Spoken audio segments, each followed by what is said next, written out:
In 2004, Athens was the only county of 88 in Ohio to vote against defensive marriage laws that strictly defined marriage between one man and one woman. It was for this reason that the Freedom to Marry Ohio organization kicked off their statewide Court the Vote campaign in Athens County.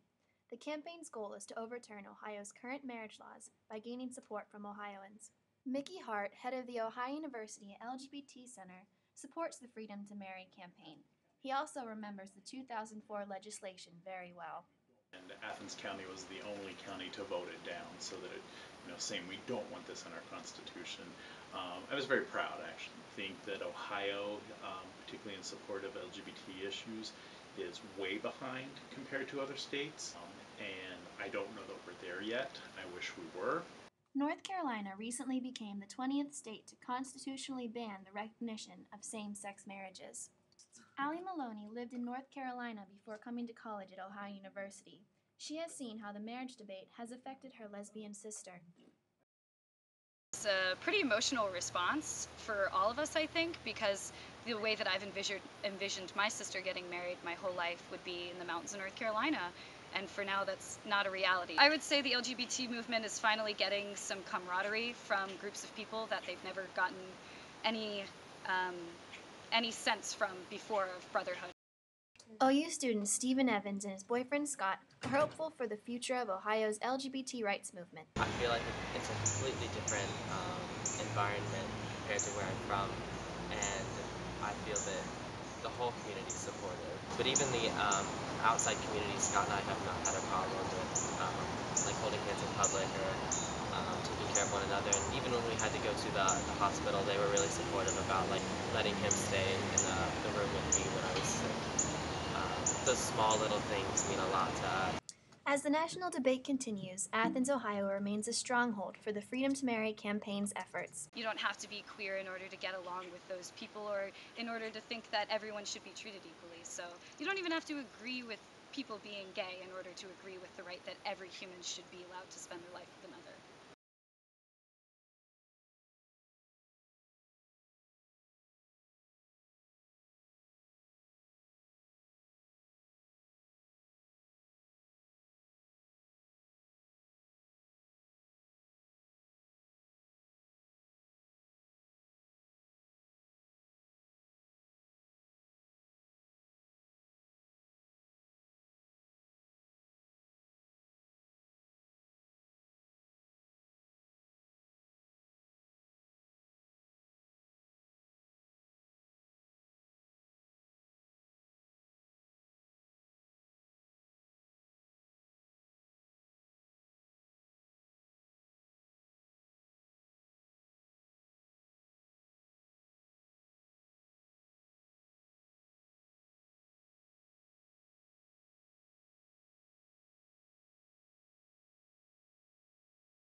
Well, in Ohio, I think the freedom to marry movement, the biggest issue is going to be just basically garnering steam from older generations. Because younger generations of people we're just, I feel like we're just naturally more inclined to be open minded about these things because we grew up in an era of very racy television and very open sexuality and like this innate like curiosity to explore and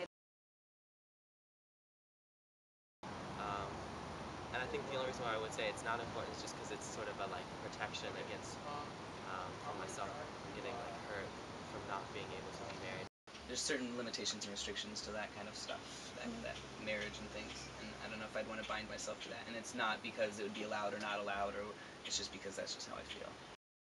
The way that people who may not know as much about how we live or who we are um, can understand and see that as we are just the same as they are. I think a lot of things come down to just that little fact that they're married, and I'd like to say that it's not important, but I think it is. Open with like who you are or your sexuality or whatever it may be is that it shows people in a completely different light because everybody's so different. Being open about it and talking and not having it be shrouded. World, like every time my dad comes down, he's like, I can't believe that this is a city in Ohio. Like it's like its own planet. It's such a great environment here. So